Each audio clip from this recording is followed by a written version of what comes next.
nga yung mga kapatid ko para budulin na naman nila ako. Shoot, mare, akala ko bagat sapatos lang ang kailangan, may uniform pa pala. Kaya naman dumaan muna ako sa bangko para kumuha ng pera. Baka gipit din kayo, sumama na lang kayo sa akin, magdala lang kayo ng bag at bonnet. Charis! Mare, required ba talagang nakasimangot kapag galing sa ATM machine? Dito nga kami mamimili at sinama ko na sila. Mainam na yung masukat nila yung uniform para hindi na magsulian pa. Keso swerte nga nitong mga kapatid ko, samantalang ako noon okay na sa pinaglumaan ng kapitbahay. Nakakaranas lang ng bago kapag gagraduate at kailangang umakyat ng stage. Gusto kong ambilan ng payong yung kapatid ko dahil inuulan ng kagwapuhan. Tamot kukuhanin naman, gusto pala, hindi sinabi. Namili na nga ako ng uniform para sa bebe ko. Pang isang linggo na yung bibilin ko para hindi na siya mag-wash and wear. Shoot, mare, sa ganun kasi ko pinutok. Minsan nakakalimutan ko ng maglaba kaya kinabukasan mag-uulit ng damit. Habang namimili nga ako rin kabod na lang sumayaw yung bebe ko. Ayan, kaka-tiktok mo yan. Makarinig lang ng kanta, kabisado na agad yung step. Pero yung abakada, hindi kabisado. Kagaling. Binilhan ko na nga rin siya ng palda dahil masyado ng luma yung pinang-kinder niya. Bakit nga hindi? Wala nang ginawa kundi maupo. Kundi pa dahil sa floor wax, hindi papasa. Charis!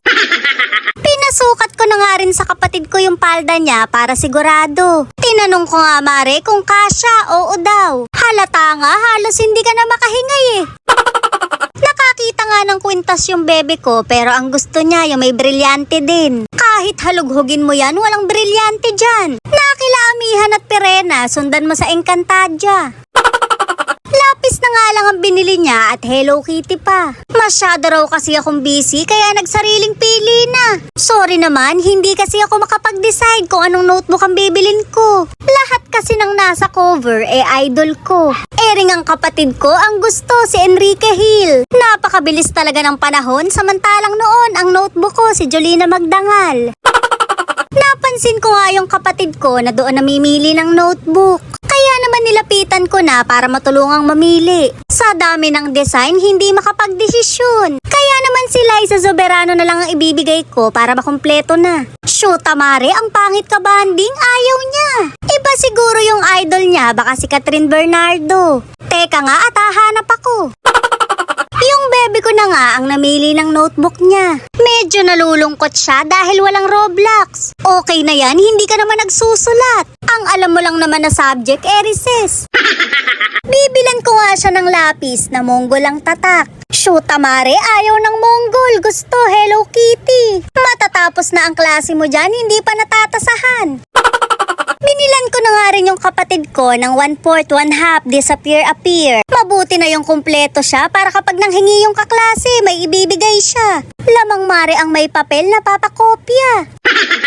Binilan ko na nga rin siya ng liquid eraser dahil sa amin noon nakakaangat lang ang meron nito. Kaso mare, iba na pala ngayon, correction tape na. Kaya naman bumili na rin ako para ganahan silang magkamali ng sulat. Mag-aral. Binilan ko na nga rin ng isang box na ballpen yung kapatid ko para sipaging magsulat. Di bali nang hindi nakakasunod sa klase, nakakasunod naman sa kodigo. May nakita nga rin ako na malaking pambura. Shoot, mare, kahit mga kasalanan mo, kayang burahin ito. Syempre meron ding malaking ruler na kayang sukate ng pagmamahal mo. Yung kapatid ko na nga ang pinagbayad ko at pakakabahin ko. Lingon nga siya ng lingon nung malapit ng bayaran. O diba, parang kanina lang, parang hindi niyo ako nakikita.